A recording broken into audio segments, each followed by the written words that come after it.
What's up, Steelers fans? Welcome back to Round the Burgh. I'm your host, Mitchell Wolf, and we are going to be recapping the Steelers' 23-20 overtime victory over the Seattle Seahawks on Sunday night. First, I'll introduce my co-host, Shane Kubis. Shane, how you doing tonight? Well, I'm less tired than I was at the end of the game. Whenever I was Yes. like, am I gonna actually stay up and watch more of this?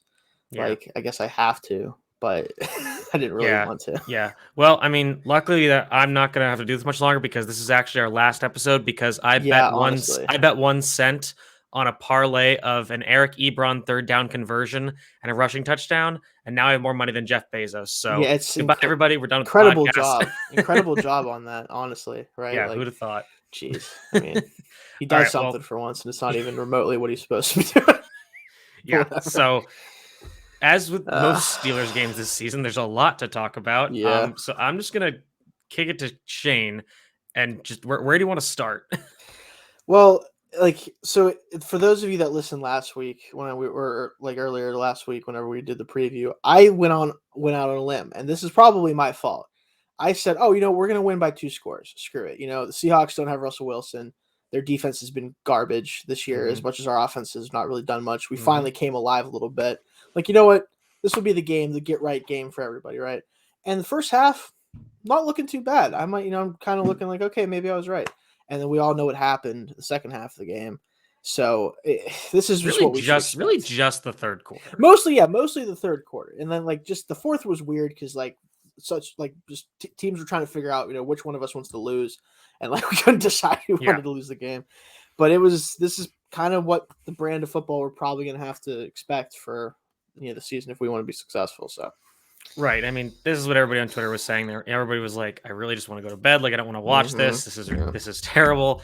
But at some point it kind of just devolved into this, especially once the Seahawks kind of got back in the game, Yeah. it just devolved in this ridiculous episode of football. The way I thought it was like a very bad movie that just becomes so bad it's good. And you Yeah. kind of just appreciate it if it's like self-aware, and then you're like, okay, I'm having a good time now.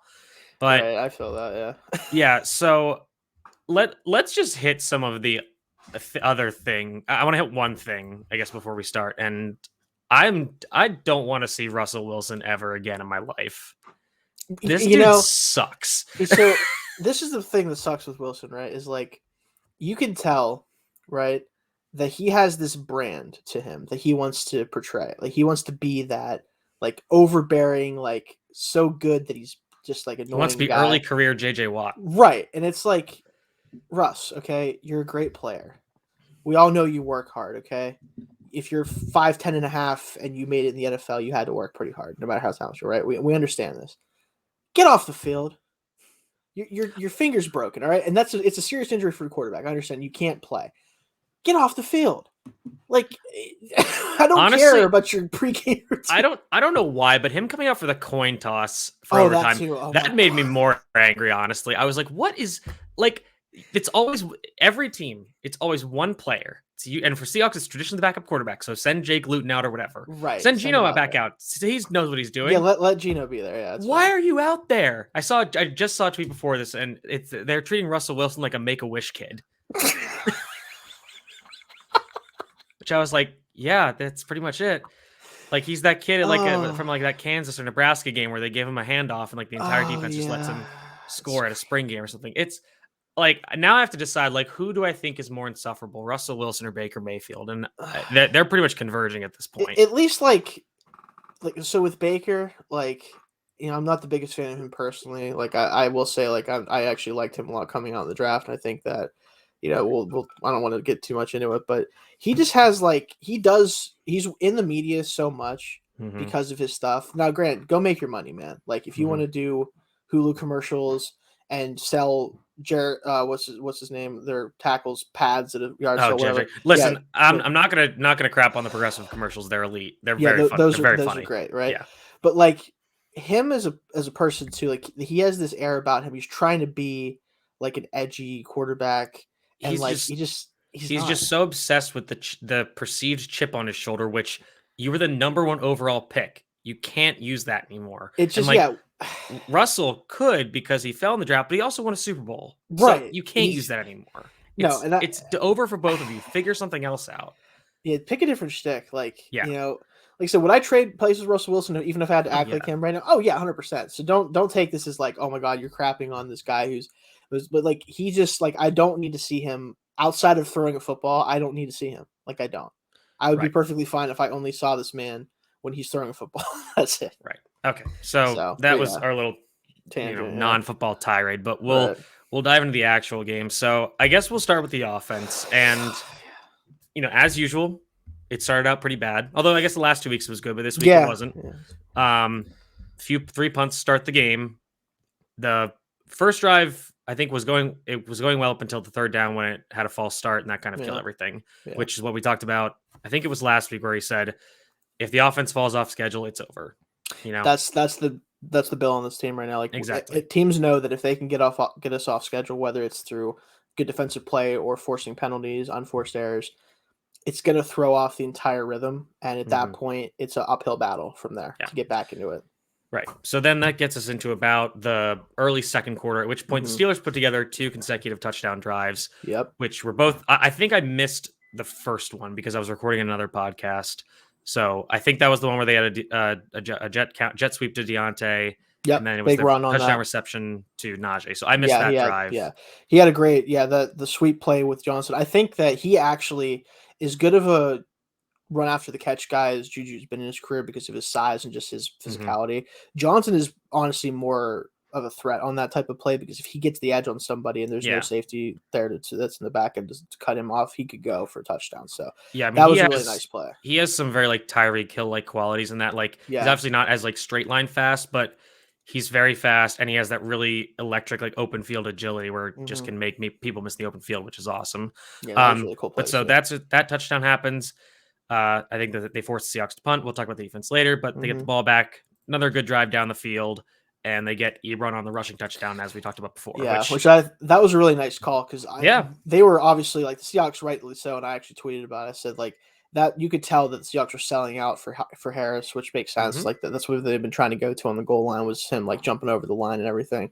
So they had no idea Ebron was coming with that, and it was a great play. I mean that's what I tweeted. I was like, say what you will about Matt Canada, like he's creative and he'll try anything. He'll try anything once. He'll dial some stuff up that you don't expect for sure. Yeah. Yeah, and it's funny. I think whenever they get in that formation where they have just Harris in the backfield and they have 2 wings, something like defenses are going to catch on. Like something funky is always happening because like Juju scored there, Claypool scored there, and now Ebron has scored there. So that play might be becoming a tell where like, all right, they're going to do something funky here. But anyways, so that takes us to the half.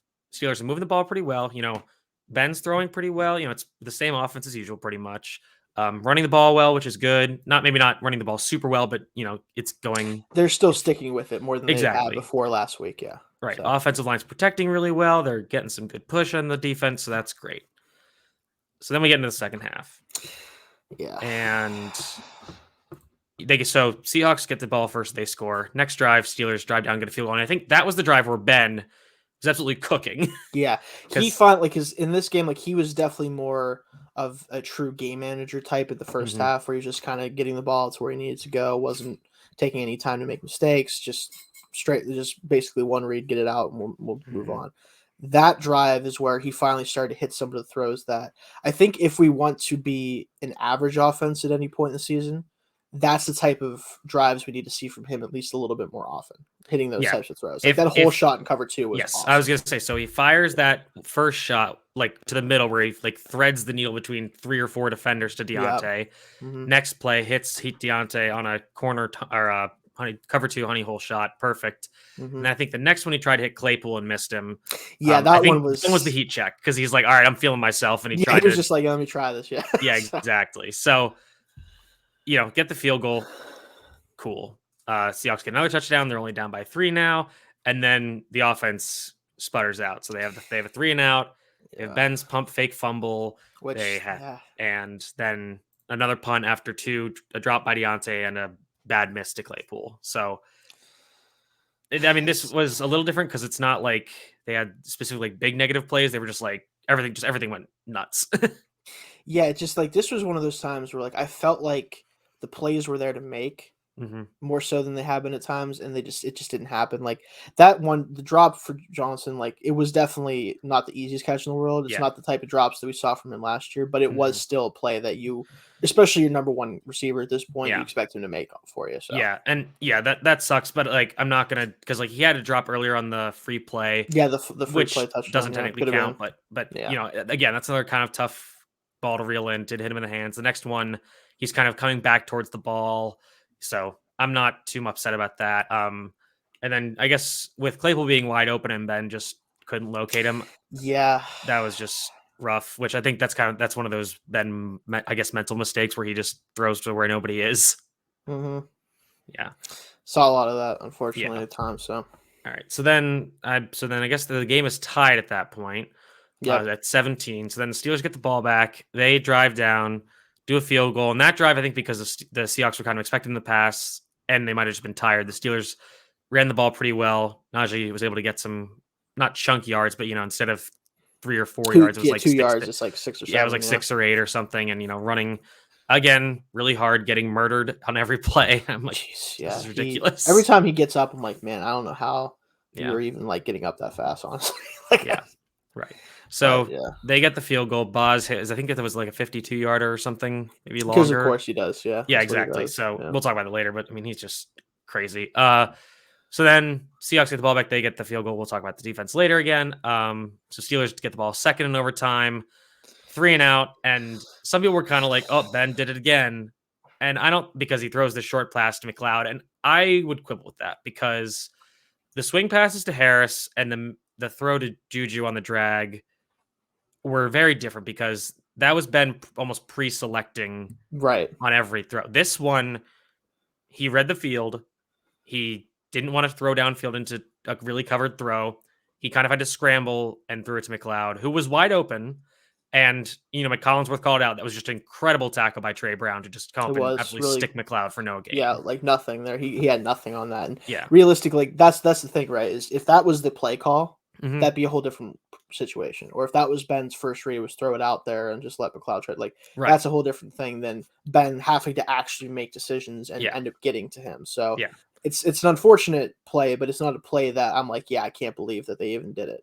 It was clearly not meant to go to McLeod, it was just Hmm. something where he was the outlet receiver on that side of the field, so Yeah. And like maybe like you ideally have him run a deeper route, but right, I yeah, think the idea was to create that slot fade kind of thing with um Claypool going down yeah, the field. So I'm not too upset with that. Obviously, it didn't work, but I think that's more just on the defense executing than the Steelers failing to. right. And then that next drive, TJ Watt gets the game or gets the sack fumble. Yeah, So, which we'll talk more they about kind of get him for bailed out. sure. Oh Yeah, yeah, absolutely. So yeah, in this game, we really got just the entire 2021 Ben Roethlisberger yeah, big experience. time for sure. We got More so than any other game, really. Honestly, right because we got one like deep throw, which was pretty accurate. We got a bunch of short throws that were good. We had some really nice middle of the field throws for once, some nice sideline throws, and then some just ridiculous decisions, yeah, including a goofy pump fake stuff. Yeah, fumble. the pump fake fumble, man, was the one where I'm like, he didn't just drop that ball, did he? And then I Yeah, watched the replay, and I'm like, they're gonna call this a fumble, aren't they? yeah. And I was like, oh my god, the pump fake finally failed him. Like that. I mean, I've seen this man juke people with a pump fake in ways that shouldn't be physically possible for over a decade, and he finally drops one on the ground. I'm like, Yeah. what? Oh man, I don't know, but I mean, the funny thing about Ben's pump fakes is because, like, when you think about a pump fake, like, it is like meant to be like purposeful right, in like as part of the scheme, as part of like a double move. Whereas I right. think Ben will just be like, he'll be, have his arm coming forward. He's like, oh wait, no, I'm not gonna throw it and bring it back in. That's Which, that's what screws defenses up so bad. Is like yeah, it's not part of the play. Like no, he's because not Ben like like fully believes up right. until He's the like I'm ball gonna is throw right the. by right by his head. He's like, I'm throwing this. Then as it like I passes, he's know. like, oh wait, never mind. And they've mentioned it. They're like, yeah, he just like he'll just make decisions and then decide never mind. And it later than I've ever seen anyone do. Like Hmm. guys don't just like full on throw the football and then just decide not to and it not end up on the ground like he hasn't for years. And Yeah. of course, it finally bites him in the butt this time. But And like we have talked about how a lot of our issues with Ben are mental, but like that's right, one where the yeah, a little physical bit, yeah, problems make themselves apparent, and that obviously Ben can't move as well, and like his arm, I mean, he has the elbow injury, like the grip is probably just not as strong as it was, yeah, not quite as 5 years much, ago. yeah, Yeah. yeah, So the other thing I think we should talk about is that like I think that right now it's looking like this might be one of the best draft classes the Steelers have ever had. It's Maybe not, going very maybe not well. like Hall of Fame Well, wise, but right, like but like early returns of Najee, Pat Fryermuth, Kendrick Green had a great game. Dan Moore was performing okay until his injury. he's done well overall. Like it's really hard to criticize him this year, Yeah, considering he wasn't expected to play, and we didn't even right. really like to pick to begin with. And No, we'll see what happens long term. But he's at least given them a chance at left yeah. tackle, opposed to Like not I having. wouldn't say there are times where he's looked incompetent. I would say there's times where he's been beaten, Right, and that happens sometimes. But I would say that he looks like an NFL player out there. right, Like which he is not doesn't what I look. expected as a rookie at Yeah, for all. sure, So exactly. So we'll talk a little more about injury stuff later, but yeah, all those guys were awesome. Skill guys. We'll talk about them later for sure. I mean, Najee had a great game. Well, he had a great game, maybe not stat wise, the but eye it's test just, is still there yeah, with him, right? it's kind of just Every another. game If is like that. if you're watching, you're like, okay, this is going well for him. I wish they could preserve him a little more, but Yeah, it is seriously. what it is. But I think we need to talk about the wide receivers because obviously this is their first full game without Juju. At some point, Claypool went out with an injury temporarily. Came back in, didn't seem to It be a was big very problem. brief, yeah. Yeah, but they're targeting him a ton. It's not going very well, and I've seen a lot of people talking about it. And when I first heard this going around, I was like, that doesn't seem accurate or fair. And I No. looked in the numbers, and it does bear out. And like Chase Claypool is just not a very consistent or even good like outside wide receiver in terms of specifically winning like 50-50 contested catches, which is weird, but it is what it is. And I think with him, like I think that he has all the physical talent to Oh be an yeah, outside receiver, obviously, at some point. The problem is people have to remember this guy was a tight end in college. Right? Like he played as a tight end at Notre Dame before he was anything else. He was obviously a move tight end. He wasn't a guy that was out there blocking all the yeah, time or anything. But he's transitioned into a full-time outside receiver for the most part. And there's going to be hiccups there. But where they can help him, and this is like I think you even talked about, like he needs to be in the slot. hmm That's where he can just body the smaller slot corners if they try to put them on him, or safeties down the middle of the field. Like that's where he can do his damage as he learns how to be an all-around receiver where you can move him around more and you can give him the opportunity to develop there. Right now they're not using him in a way that I think is going to make him valuable right now as much as he could be. right. And like right now, I think that's good. I would like to see him in the offseason like work on that because Right. and there are times where he has done like if you think about his first start against the Giants last year, we had that great sideline Yep. catch. Like and he just isn't doing that consistently. And like he's struggling with, physically dominating smaller corners, which is a problem. Mm-hmm. But yeah, I mean, if you think about when he's aligned in the slot, like, I mean, obviously he like you said, like beating up on smaller corners, but it even goes beyond that. It just goes like there'll be linebackers out there. Like Von Miller was on him on Yeah. that big And slant that's and against the we saw what Broncos. happened when that happened. And Like if you get those on matchups. on the Najee touchdown, he was down towards the bottom of the screen. He had Jordan Brooks across from him. And he was, if Ben had just like waited a second and like wanted to have a Yeah, more open exactly. pass, Yeah. Claypool was right in front of his face and would have just walked into the end zone, no Mm-hmm. problem. So like, yeah, I totally agree. Like, and I think with Juju being out, you can ask Claypool to do a lot of the same things. Like, I don't think he's going to give you the same, attacking physical profile that Right. Juju does in terms of seeking contact, which, we've seen hasn't exactly paid dividends for Juju. Yeah, it's not Um, really, no. but he brings, obviously he can eat up ground quicker just because his strides are insanely long. He's probably a better athlete in space. And, they do use him on some of those like quick throws and bubbles and all that kind of stuff. And he's still very effective there. So, with the way their receiver core is kind of shaking out, I wouldn't hate to see him kind of transition to that Juju role for this season, at least. Yeah, really, I want to see more. If you're going to go down the field with him while he's still developing, get him down the middle of the field. I know the middle of the field has been a no man's area for us this year, Yeah. but if he gets matched up on a even though, like I said, a slot corner that can't run with him, or God forbid a linebacker, even most safeties, they're not going to run with him down the field. Yeah. Like if they don't cover over the middle of the field with someone over the top of him, he's going to take the top off the defenses. I mean, even the Mhm. Eagles game, if you remember, Yeah. he had 4 touchdowns. Like they just Mhm. kept running him up the middle of the field on Yeah. linebackers, and they just couldn't stand with him, so he just got in Yeah. the end zone. So Yeah. I mean, when everybody keeps showing the next gen stats passing charts, and there's just I like hate seeing those huge every week. gaps, like right down the hashes. And there's just Yeah. no throws. Like there's throws to the sideline. There's more throws in the middle now.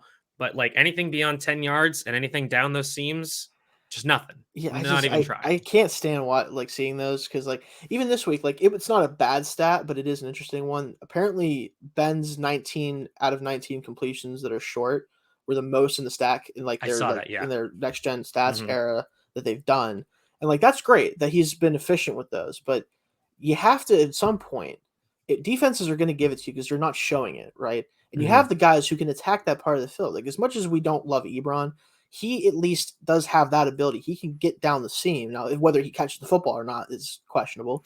But you Yeah. at least give him looks. Maybe you get him a little bit of confidence going. You can use him in that role. But more so than anything, just get Claypool in that role Yeah. for right now. And, like, all any, like, NFL analyst has talked about for basically the last calendar year is how the Steelers are throwing the ball short, they're not attacking Mhm. downfield, and now this season, it's like, "Oh, they're really trying to run the ball, so teams are loading the box to stop the run against with Najee." All of that should lead to taking shots down the seam because teams are gonna have 1 deep safety, they're not gonna stay in too high, they're gonna send a safety down to fit the run. So you those alley shots down the seams should be wide open in theory, but Yeah. there's still but, the other kind of mystery is, like, what happened to James Washington? Yeah, we both I think Yeah, talked about that. Like I think he got out snapped like 52 to some 8 to Ray McCloud. I heard. that sounds right. I mean, it's funny though, I think I like, saw a stat that said that, but it's funny because like, we think of James Washington as, like, a lot of like, he does a lot of blocking, actually, and he's quite yeah. good at it, which is surprising given Mhm. his back rate as an air raid outside wide receiver, Yeah. and they were basically asking McLeod to do the same thing, and he does it pretty well, I'll give him that. For a tiny guy, For his yeah, size, he he's a definitely plays up he's a pretty to decent blocker. that level. So Um, but yeah, I don't I have to imagine he got hurt because like, I just don't get that at all. I think he had yeah. 1 target, he caught it for 9 yards, but just like, just use him. Like, he's a good wide receiver, but I have to imagine he got hurt or something. Yeah, I have to assume something was wrong with him because we know what we have in him. It's Yeah. not like they're like, oh, we can't put him out in the And, field. like, Like, he was hurt this week, so maybe he tweaked something and they yeah, just could be, kinda got lost in the shuffle of the game, so maybe. I don't know what's going on there. The other thing that's kinda big is that Dan Moore went down. I forget exactly when. It was definitely in the second half, Yeah, it maybe the fourth was. I quarter. think it was in the fourth. Yeah, Yeah, because it was and later in the then game. Joe Haeg replaced him, and, Joe Haeg's been awesome in terms of just coming off the bench and, It's true. kind He's of been a good keeping pickup. the offense afloat, like, he's not getting beat for really bad plays, which is good.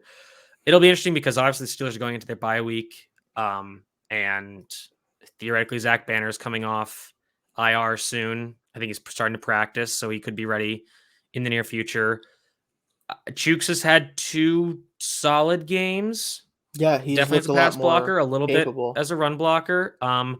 So I really like don't I don't exactly I think more it was it might have been a head injury. So Something like that. Yeah. yeah, because he walked off and he seemed fine, like from a body physical standpoint. Hmm. So, if he's not ready to go, I would imagine you probably kick Chooks to left and Yep. put Banner at right, or put Hagen and keep Chooks in because that has more chemistry, I guess. Yeah, it's tough because like I think everybody kind of wants to see, including the Steelers themselves, what Banner looks like as a full Yeah. time right tackle, right? Like we want to see can Hmm. he be that road grading right tackle and then hold up in pass coverage? Because if Hmm. he can do that, that really would help the offense for what we're trying to accomplish right Yeah. now. Because as good as like as much as it'd be great to have a pass protector at both tackles, especially with how much Ben struggled under pressure, Hmm. I'd rather have a guy who can help us get consistent rush yards to take the pressure off of Ben to begin with, Yeah. right?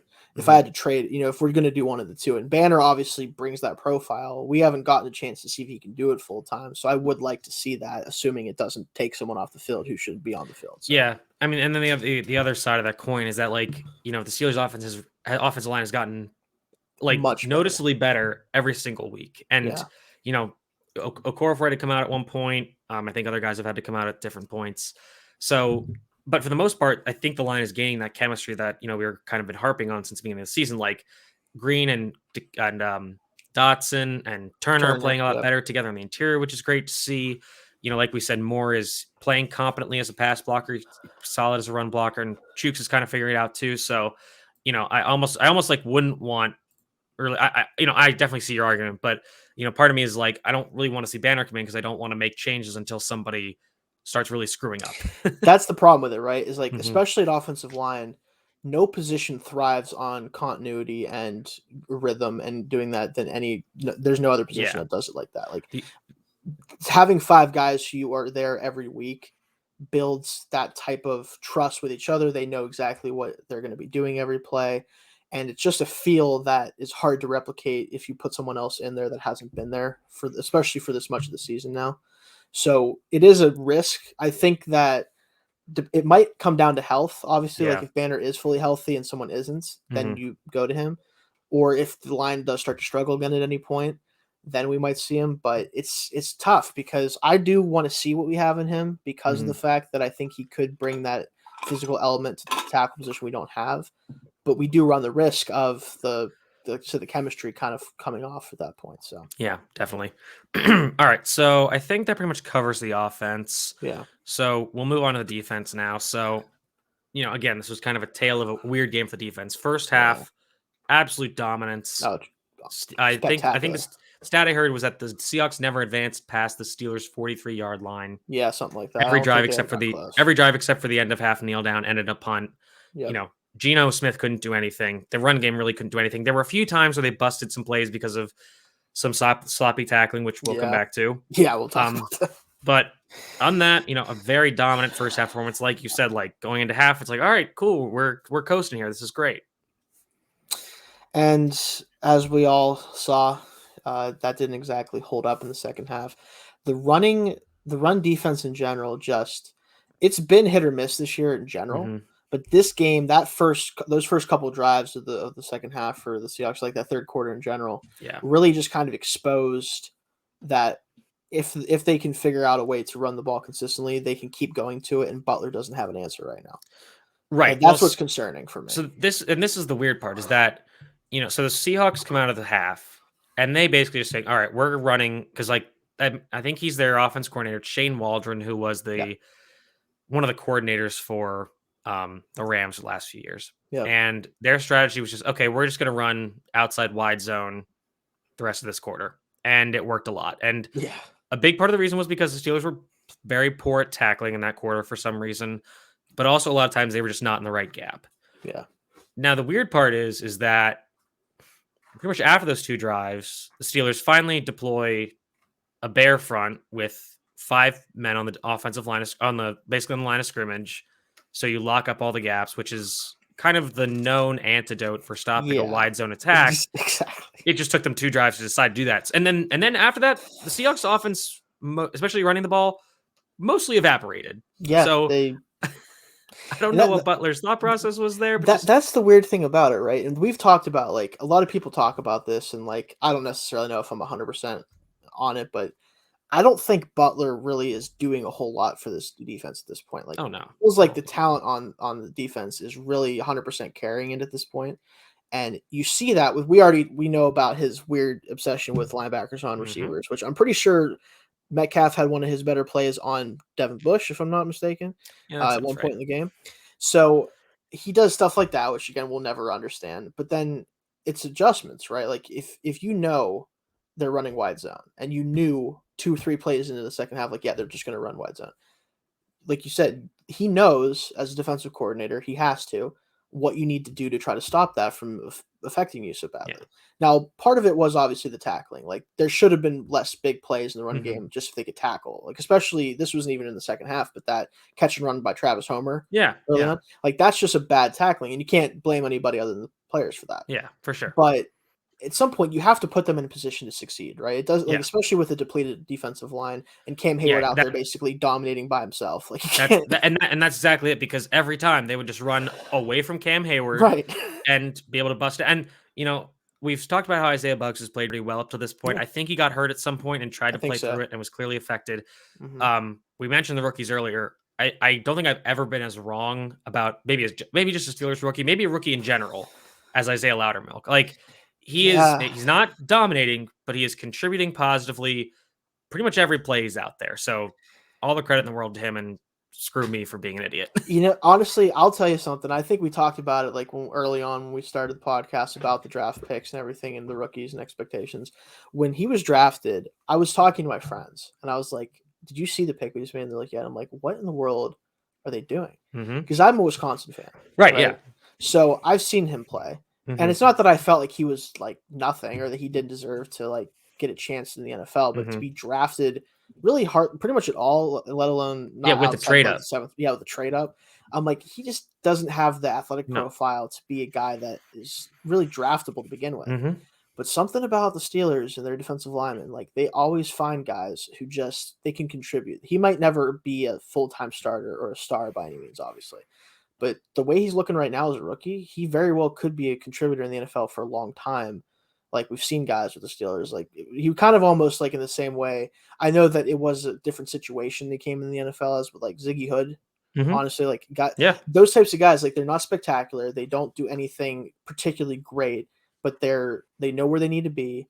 They're very strong at the point of attack, and they know again they're just motor guys. They're those Yeah. guys that you want on your team to try to clean up tackles, to get to the right place, to do the right things. And I mean, like, I'm like going back in my mind, and like of the defensive linemen that I can remember, I can really just think of maybe two in the last half decade or so that didn't really meaningfully contribute. And the two I'm thinking of are Daniel McCullers, Yep.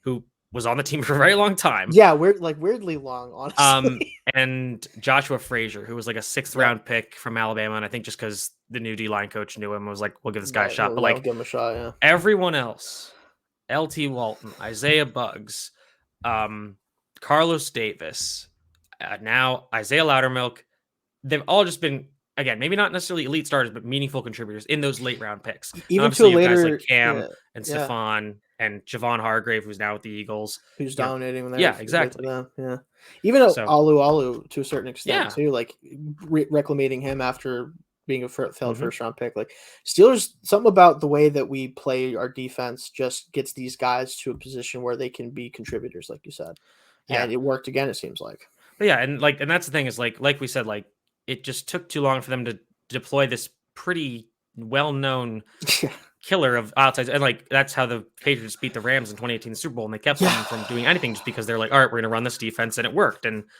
you know, I've generally a better passing game will force you out of that formation, and the Seahawks didn't have that. Yeah, So without Wilson because there. right, because Geno Smith, the offense he had, I would say his drive to end regulation was his best drive by far. Everything other than that was not really him doing much. And this kind of follows with our theme that we've seen this year. The Steelers are still doing, I would say, maybe with the exception of the Broncos game, they're doing a very good job of taking away an offense's primary weapon and target. Yeah. Because, DK Metcalf had a few plays at the end. Tyler Lockett had one or two big catches, but they're not allowing these star players who are known commodities to kill them. They're going to say, all right, if you're going to beat us, you're going to beat us with Gerald Everett. You're going to beat us with Travis Homer. You're going to look kind of stupid when it works, but you're not going to do it consistently. Penny Hart, Philip Dorsett, like all these guys were just cast-offs. And I think it's smarter than to be like, listen, we'll take that as long as, and we'll talk about it. But on one play, like they had James Pierre over DK Metcalf, and I was like, oh God, it's going to happen again. Yeah, every time I saw him lined up, I'm like, please don't do what Yeah. you probably are going to do. Yeah, and exactly. It didn't happen, but so one thing that really got Twitter going was the TJ Watt punching saga.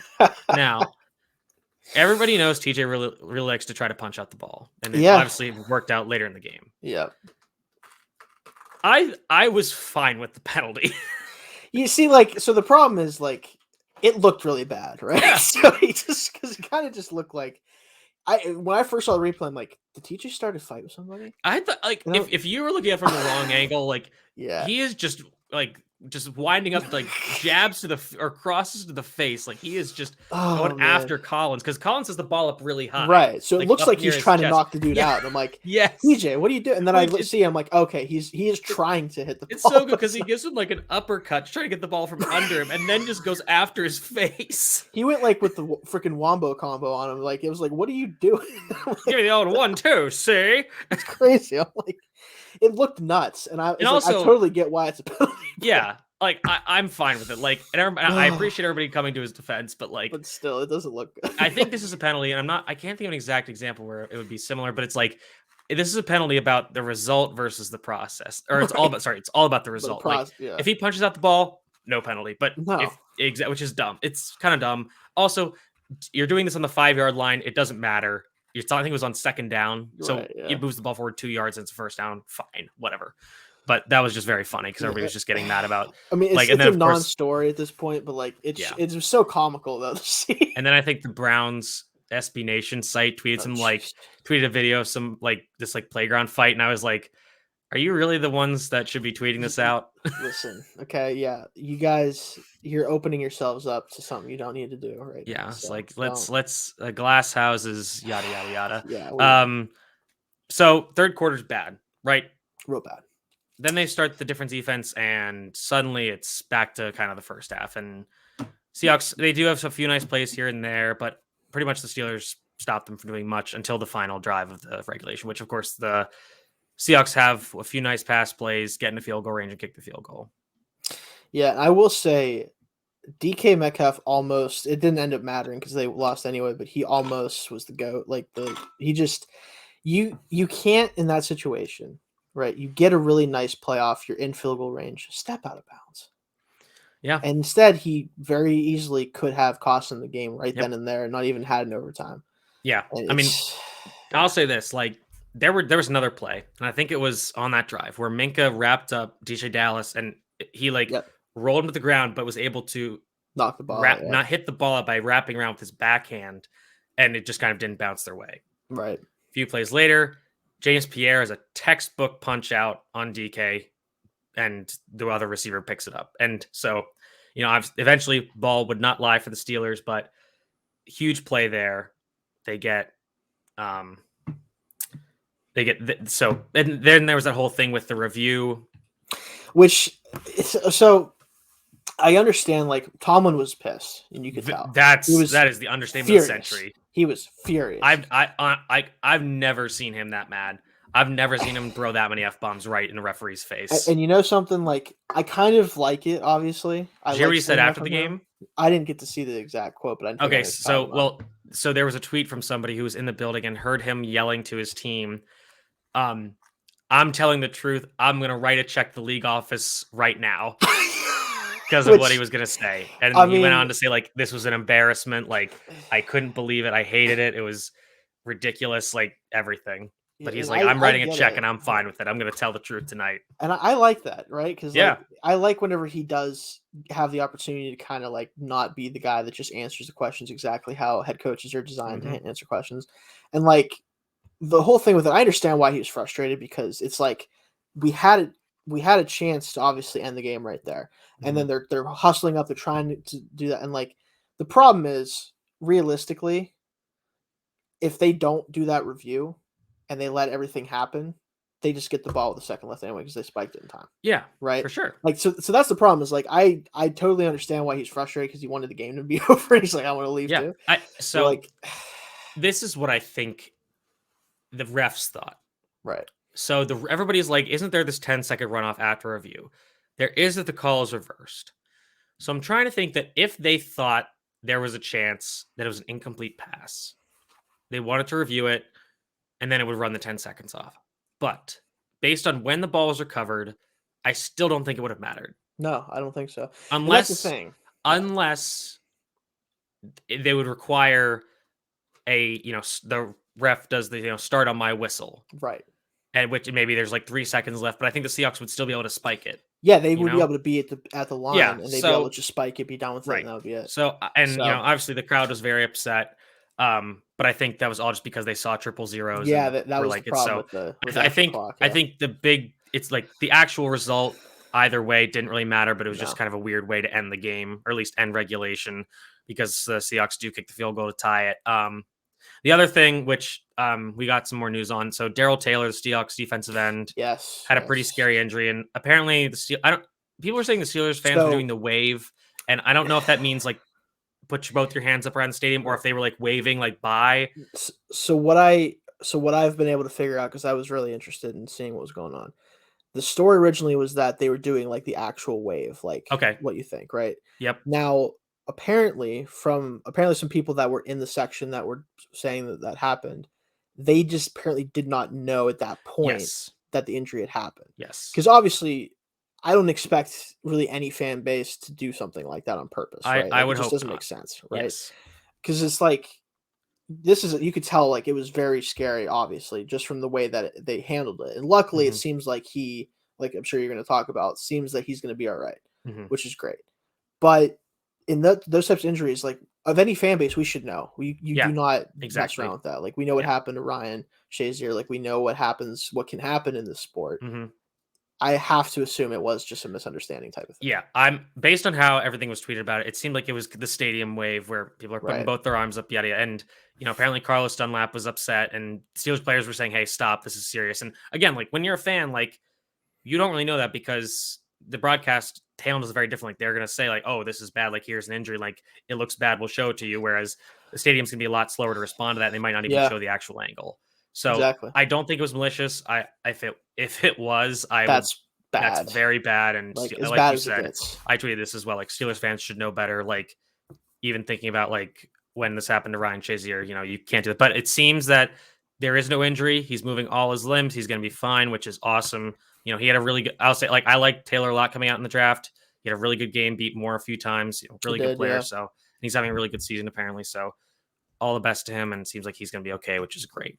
So then we go to overtime, and before we get into the actual nuts and bolts of that, well, I guess we'll do nuts and bolts and we'll come back to this. So Seahawks get the ball first. Russell Wilson comes out for the coin toss because he's a nerd. Yeah, total just corniest. He's one of the And corniest people that maybe yeah, he's ever played in the NFL. and Seahawks get a big pass to kind of get them to the middle of the field. 2 plays later, TJ Watt has an elite sack on Geno Smith's a loss of like 14. Just dominated him. Just insane. He does his leg kick. Seahawks punt. The Steelers get the ball back. Steelers go 3 and out. This was the play to McLeod with the check down. We talked about that later. Harvin comes back on, puts an absolute hurt on the ball, gets it down to the opposite 15. First play out. See TJ Watt strip sack. Devin Bush recovers. 2 plays later, field goal, game over. And I will say, like someone talked about this, and I think it's really funny. I was really worried for a half second because Devin Bush started just sprinting backwards, and I was like, Devin. In my head, I'm like, please do not. I do not need to see a Jim Marshall moment. I was just gonna say Jim Marshall, baby. I do not listen. As someone who's seen that clip a million times, I think it's one of the funniest things that's ever happened in NFL history. If he would have kept running, I would have probably like just turned the game off. I'd be like, you know what? Because if we would have not been in field goal range, I'd be like, somehow we'll find a way to not get in the field goal range. I would just have loved to see like Minka just like chasing him down to tackle him. Just Minka forces the fumble, picks up, and goes the other way on his own player. Yeah. Oh my god. I mean, and then he almost fumbled it when he went down, but that was like, scary. Just get on the ground. We're in field goal range. We got just we go got down, Boswell. buddy. Just sit down. Yeah. So I mean, yeah. TJ just was like, I'm done with this. I want to go home. And I was saying, like, listen, he's got it. And like on the final drive of regulation, like he couldn't really get by Shell. And then just that drive, he just figured it out. He's like, all right, I'm doing it. I'm gonna do the damn thing. He just seems to have this extra Thanos gear, gif. right? Fine. He seems to have this extra gear that he can go to in certain situations, even late in games. Like he'll have he'll have times where like whether it's because he's trying to he realizes he can't get there, so he starts to hang back or whatever else. So we had the 3 pass deflections too on top of everything else he did in this game, which is we won't even talk about that much. 2 sacks, but he has games where like he doesn't always have like the most aggressive rushes because he's trying to do different things, and then but when all he needs to do is just rush the passer, he just seems like he has the extra burst that he gets in those situations that he can get around just about anybody. And he really saves it until the last possible minute. But I mean, and the first one was really like kind of all technique. Like he gets around and by Shell quickly, sack. The next one's more of a hustle one where he's being triple teamed. Yeah, there's like 3 guys. Scrapes his way over to get Geno and gives him a good punch to the gut and gets the ball back out. So, this was a ball don't lie game where Steelers, forced 3 fumbles and couldn't fall on 2 of them and then finally got one back. So, yeah. And like we said, I think they did a good job of keeping the Seahawks offense in check aside from the third quarter when they just weren't changing their run defense and couldn't tackle. Other than that, pretty solid game. And it just kind of got away from them for a quarter for some reason. Yeah, for a little bit. And honestly, as a side note to Seahawks fans out there, I understand that Pete Carroll is the way he is and he wants to run the football. And even when with a guy like Russell Wilson, if they want to be competitive while he's out, they need to let Smith throw the football. And I understand but he showed even in the Rams game, like they were coming from behind, so they didn't really have a choice but to let him go out there and throw. He he can control things to the line of scrimmage. He's a veteran player at this point. He's been in this with this team since I think 2017 or now 18, something like that. I forget exactly how long, but at least a few years now. Yeah. He can manage the game and he can make some plays with his arm. Like you saw it in the Rams game to try to bring them back. Lean on him a little bit more and trust him to at least actually put up some points so your defense doesn't have to try to shoulder the burden against teams that have better offenses than the Pittsburgh Steelers do at this point. So I don't know if methed up old Jason Garrett coach is going to be able to really change his ways. Probably not at this point, but yeah, it'd be nice to see. All right, so a few more notes. Again, Chris Boswell's the greatest kicker in Steelers history. Awesome. End of discussion. Somebody said, we really, if Justin Tucker didn't exist, we'd really be talking a lot more about Chris Boswell. Probably. I mean, it's really hard to stand out a kicker whenever you have Justin Tucker out there. Of course, he has to play for the Ravens, right? Yeah. But whatever. And then Presley Harvin, it's always at the worst point when he decides to shank a punt. It's really weird because we saw and they talked about he can boom the hell out of the football, and he right? did. That's why he was a draft pick and why he's the punter. Yeah, but I think he'll get there obviously with more reps, and he'll probably get plenty, unfortunately, with the way we're playing on offense. But I do think he'll get more consistent, and he had a really good game outside. But of that it's always just at the literally most inopportune time. Like I think it was the drive after the Ben fumble. Yeah, and it's just always like, oh man, we just need a decent punt here, and he's like, nope. Bye. But then the overtime 3 and out and just fall apart, and we're like, oh, by the way, you get 20 yards of field position. And then, but I mean, then in overtime he booms it all the way down. So, it is what it is. And then Ray McLeod started off with some good returns, and then just again fell apart. Yeah, you said about you were like he's gonna bust one eventually for a touchdown. Not tonight. And he was like, not this game. And he had 3 good ones, and then he was like, no, I'm not even gonna get 15. Screw you. Yes, I don't know. I was like, man, come on. The return game is so weird anymore, so it's like and then I think Renegade is back. I really hope so, because like the Bills Steelers game in 2019 was the one that people guess what game that's really the only game I've been to in my entire life was that one, if you remember me talking about. So guess what, I know because I was like Renegade's playing, and then they double Renegade, didn't they? Yeah, I think so, if I remember correctly. 4 interceptions from old Hodges, boy. So whatever, but yeah, hopefully it is back. I'm hoping. Yeah, because they played it. They played it till at overtime, and TJ gets the big sack, and then it's delayed, but they get the second big sack, and so I think it could be back. We'll think so. Let's so with that we'll move into our 3 stars, and I think it'll be pretty easy. We'll still start from 3. So I'll say mine first, and it's Pat Freiermuth. 7 targets, 7 catches, 58 yards. I want to see how many first downs he had because it was a lot. Oh, he only had 3, but it seemed like a lot of them were big plays. So, a great game, another great game from Muth. I'm going to go with one that I actually tweeted about him at one point, and I think that as good as Maulet's been, I think that we're going to see more of him moving forward. Trey Norwood. Oh, yeah. He had definitely the best game of his career so far in a short career, and I talked about it. Like the thing with him that concerned me, and if we would go back and listen to us talk about the rookie class, this was the thing I highlighted, is I don't think he's a very good athlete by any means, but as long as he can play within himself and understand that and use his ability to diagnose plays and his instincts, he can make plays on the football and be where he needs to be. And this is the game that showed you what he can do if that's working for him. Yeah, I think he had 3 stops on third downs. Yeah, yep.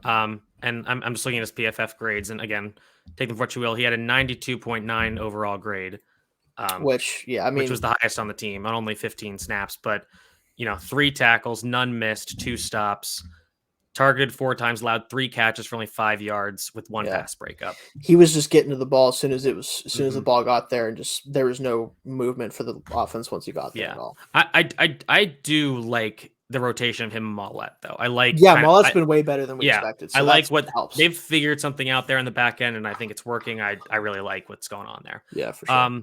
Second star, we got the Alex Highsmith game. Yeah, this was a great game from him. This is the game we've been waiting for, right? Yeah. Where we see the talent, we see even in the preseason, we're talking about how he's dominating preseason, whatever. But he put it all together in this game, and you could tell that if he continues on the trajectory he's on right now with Watt signed to a long-term deal and everything, our edge rush is going to be fantastic for years to come, which Right. is great to hear. So And this is, and I mean, obviously they move him around a bit, but this is him going against Dwayne Brown, who's a veteran left tackle, one of the best left tackles of the last decade or so, probably. Very consistent player. And he racks up 7 tackles, 2 solos, 2 tackles for loss, 1.5 sacks, 5 pressures, and 4 QB hits. Just absolutely just bonkers numbers. I And mean, yeah, that's playing against, you could say like, oh, he's opposite of TJ Watt, but like this guy, because the thing with like he'll always kind of be compared a little bit to Bud Dupree, right? Because of the fact that he came in for him after the injury and he's rookie and playing in his role now. But they're not the same players. Like Dupree was great at what he did as that free rusher. Like you get him schemed up for pressures, you let him just use his athleticism to get to the quarterback. He's really good with that. But also, I misspoke. Yeah. They didn't move him around at all. So every rep was against Dwayne Brown, pretty much. Yeah, he just moved. Yeah, he did a great job against, like you said, a veteran tackle, an older guy, but a guy who's still playing like very, a guy who knows how to succeed in this league and how to shut down guys like exactly for sure. Yeah. And so seeing that's been great from him. Yeah. So if he can, it seems he's probably healthy now, but get a week off to rest up and get ready for a pretty big run of games. So awesome performance from him. I feel like I can guess who your second star is. I mean, it's only arguably the best defensive lineman in the NFL right now, playing wise at least. Donald's always hanging around there, but got to give it to Cam Hayward. Just this guy, like every week, and obviously part of it is I'm sure he feels like he has to dominate because of the lack of depth right now, and he's playing just about every snap. All you can say, and I think it's funny, I think someone was talking about, or someone tweeted about, like, it was funny that Collinsworth said this, but I think he called him a Hall of Famer, and I'm like, really? Mm-hmm. You don't say. Like, what are you talking about, dude? Like, that's what he is. He's playing like it right now, even at an older age, and he's proving that he's still is and could be for a while one of the best defensive linemen in the NFL. So I think this was early in the game, but I tweeted something like, I love Cam Hayward, and I clicked tweet. And as I did, a notification popped on my laptop, which was text my mom saying, I love Cam Hayward. I was like, and like my brain broke for a second. I was like, wait, why am I getting a notification about my own tweet? Yeah, you're like, wait, did I just notify myself? Exactly. So then later I tweeted, Cameron Hayward is a walking war crime. Yes, I thought like that one. That was great. And then my final one hurts people, man. Yeah, my other one was like, it's kind of unfortunate for him because Collinsworth. I hope Collinsworth is right, but like the issue is that Cameron Hayward has had to play his entire career in the shadows of J.J. Watt and Aaron Donald. And those are 2 of the best defensive players of all time, arguably 2 of the best NFL players of any position of any side of the ball of all time. And, Cameron Hayward, especially like in these last few years, like, yeah, he has been absolutely dominant in like his late 20s and early 30s, which is incredible. So, yeah, let me grab the stats just so we can have them. So he was the second highest graded player according to PFF, but 1 sack, 6 tackles, I guess 5 solos, 4 stops. And I think it was on one of the later drives where he just like threw Jamarco Jones away and he literally just like, get off me, dude. Like, don't even breathe in my general direction. Yeah, and Collinsworth did a good job of like highlighting, like, all right, here he is like beating an offensive line with just one arm. Here he is beating him with just the other arm. It's with him, it's just like the strength that he plays with. Because he's not some 330-pound like crazy size dude. Like he is. I mean, he's a big player. He's like defensive lineman, just 300 pounds, maybe a little over. Right around that 300-pound range, and he's just so much stronger than just about anybody he goes up against. And you can tell he has really good movement skills still to this day compared to like a lot of guys his size. But it's mostly just that ability to just drive guys into the backfield, shed them with his strength without losing leverage and losing balance. And it just makes it so hard on an interior offensive line because he could blow up just about any play if you don't specifically target to keep him from doing it, and it makes it so hard, especially once we get back hopefully with Tua and everything. Yeah, this defensive line could go off in ways it even hasn't so far. And even like just getting like guys like Davis and Bugs back to full health where they can rotate them as Tua kind of works back to being healthy. Yeah, absolutely. And then so I imagine I didn't even put our names down in the Google Doc. We have to. It's our first star is TJ Watt. The star, the galaxy. He's the universe. He is everything. He's the alpha, the omega. I'll never forget how, and I think it was you as well, and then other people were talking about it, that people legitimately had conversations about whether or not this man should get people signed. legitimately argued against paying him. And it's like I even have a couple friends who they were debating about like whether it made sense from where we were right now as an organization, everything. And I'm like, here's the problem. You cannot be the Raiders, right? Because guess what the Raiders did? They said, you know what? We don't have a lot of money and we're not a good team. Khalil Mack, you don't need to get a second contract with us. Mm-hmm. And it hasn't worked out for them, obviously, Nope. huh?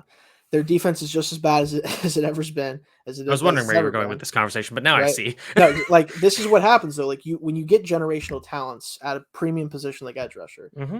what else is going on in your team does not matter. Yeah. You can't just say, well, we don't really need him right now because what's he gonna do? Well, TJ Watt won us a football game. Like that's what he did. 100%. And yeah. Obviously, it goes beyond pass rush. Like, so I'll read this. So 7 tackles, 6 solos, 3 tackles for loss, 2 sacks, 3 batted passes, 3 pressures, 2 QB hits, 2 forced fumbles. Because I think he had an extra one that they recovered immediately or something. So, and like I think it was the first Seahawks drive in overtime where he just tossed Jerry World Everett away like a piece of trash to make a tackle for loss. He was doing that all night. Just couldn't, and of course, then he pieced up Alex Collins by the goal line just for good measure.